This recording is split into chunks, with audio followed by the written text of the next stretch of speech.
Previously on Alan Wake, I wrote a horror story that has come true. Thomas Zane did the same in the 70s. You will go no further. If I continue like the Dark Presence wants me to, the story I'm writing won't save Alice. It's a horror story. No one will survive. You knew Zane! Thomas Zane! You're the Lady of the Light in the song! He left something behind to help me. The clicker. Alan thought of this as he stood on the rim of Cauldron Lake, the clicker in his hand. He took a deep breath and jumped. I can get to her now. I can finish this.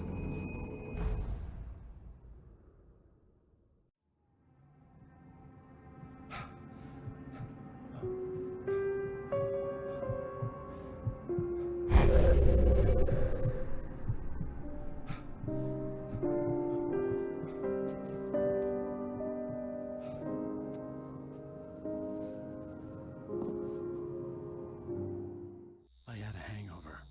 My head was about to explode and the light hurt my eyes. I needed my sunglasses and painkillers to dull the pain. In one of my finer moments of self-deception, I swore to quit drinking.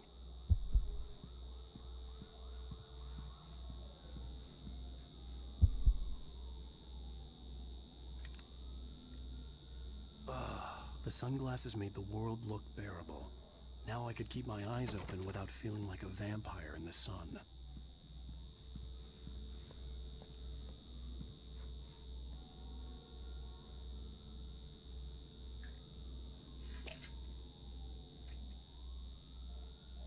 The pills worked fast. The prospect of being awake started to seem bearable again.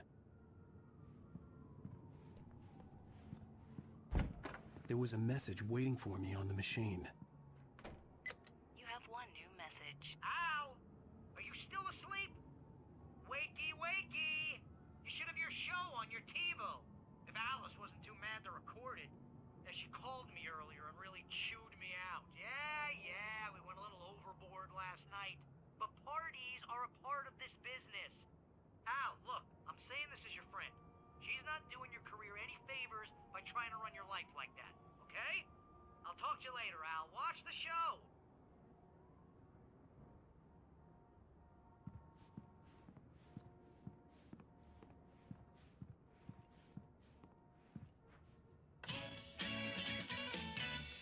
Ladies and gentlemen, welcome back to the Harry Garrett Show. Thank you. Thank you, everybody. We have a great show tonight. I've been talking with the best-selling author Alan Wake about his new book, The Sudden Stop. Yeah, good read. Go buy it. No, it is a good read. Look, I'm gonna be honest here. Is that wise? No, but I'm gonna do it anyway. I got people who give me the lowdown on books. I'm a busy guy. But this one, I actually read from cover to cover. I mean, I'm a big fan. Wow, thanks. Now, this might be a spoiler for those who haven't read the book yet. Based on the sales figures, the 2 people out there who haven't read the book yet.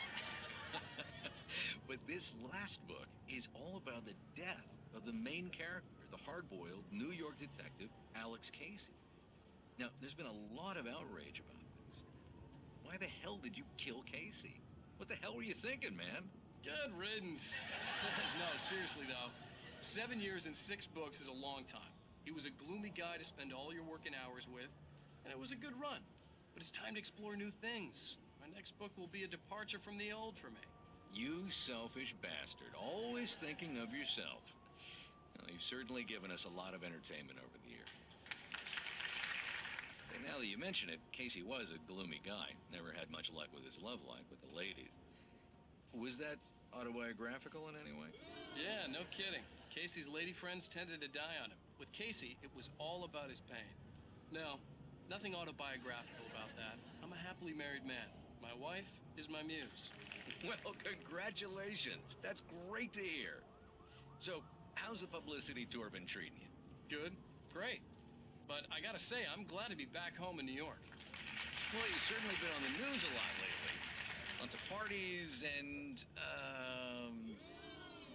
you got into a fight with some paparazzi. Oh, man. Well, that guy was really in my face. I lost my temper. I know that wasn't cool. You are famous for that temper. Well, I did also write several books. Well, your latest novel is called The Sudden Stop, and it's in bookstores now. Go get it. That means the two of you out there who haven't bought it yet. Ladies and gentlemen, that's all we have for you tonight. I want to thank all our guests for the evening. Alan Wake, Sam Lake. Once more, do the face for a Sam. There we go. And our musical guests, Poets of the Fall. Thank you. At least I'd been funny. I told myself I could live with that. Hey, honey. Did you watch the show? I didn't say anything stupid if that's what you want to know. Okay, Grumpy. You want an aspirin or something? Are you going to start with me about drinking now? You know what? Go back to sleep, Alan. What? Now you can't even talk to me? Well, this morning I was angry because you said you'd be home at midnight and you showed up at 7 a.m. and passed out in mid-sentence. Now I'm over it. Are you angry? This goddamn tour. It's gotten out of hand. Oh, honey. It's almost over, right? We can get back to normal. Then you can start writing again. I'm sorry, honey. Alan, you're not thinking straight. Just take a shower and go back to bed, huh? Yeah, you're right, honey. I'm sorry. Once this is over, let's go away together. A vacation. Just you and me. Some peace and quiet.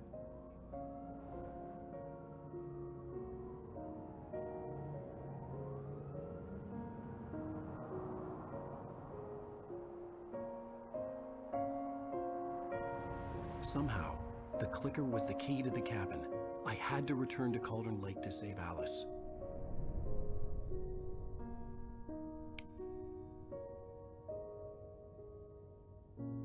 I'm going back to the lake to finish this. I'm going to write an ending to the story in the manuscript on my own terms, to make it all right. Why can't you just write it here? The last page is still in the typewriter. I need to read it first. Everything needs to be just right. Zane tried to cut some corners, and it didn't end well. Okay, ready when you are. I'm sorry, Sarah, but I need to do this alone. Barry, take her gun. Miss Weaver, close the door when I leave.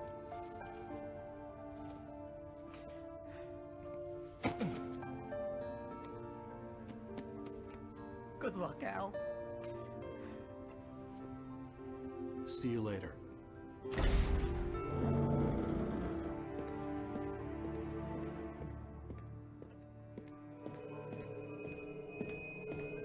When I got out, it was warm and sunny. I'd flicked the switch of the clicker. Had it done this? I didn't stop to question it. I had to take advantage of the sunlight to get to the lake. On Zane's page, I'd stood on the rim of Cauldron Lake, about to use the clicker. That's where I was headed.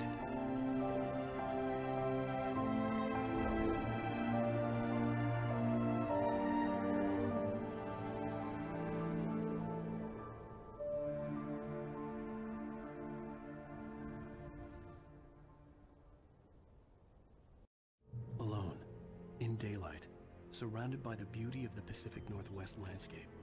It was hard not to let doubt creep in one last time.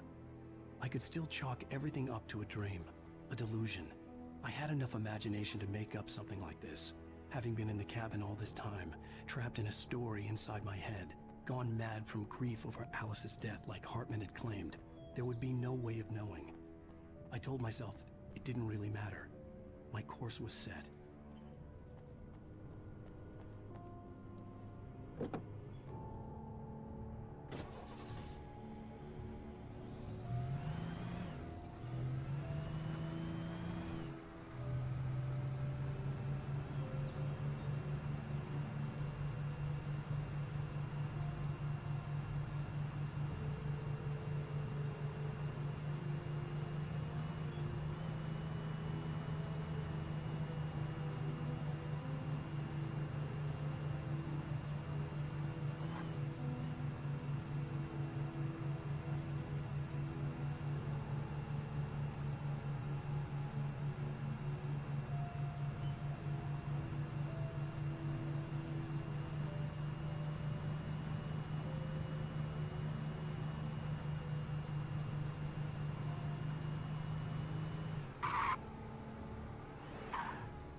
There was a link between us, always would be. I could feel its presence again, getting closer.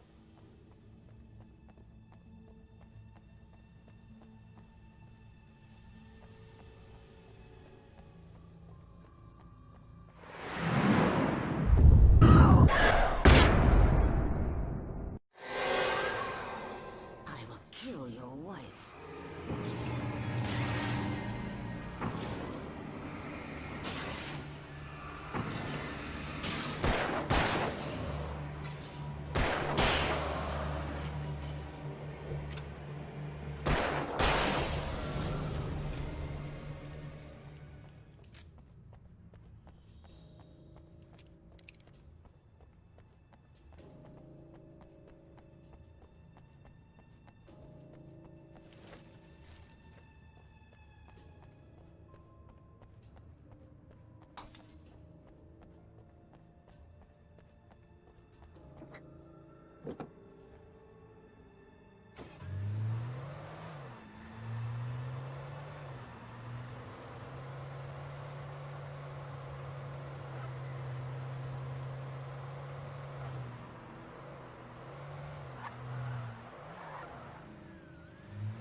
Based on the signature in the motel register, Agent Nightingale had stayed here, in room number 2.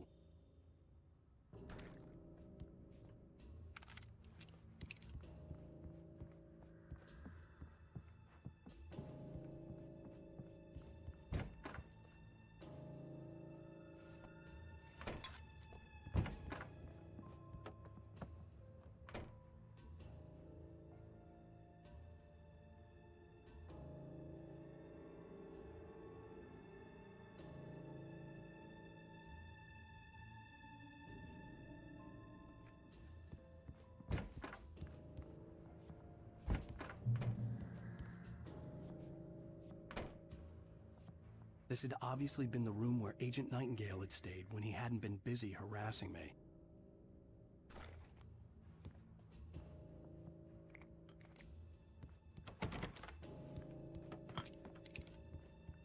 Look after yourself and your co-workers. Could have fooled me, pal.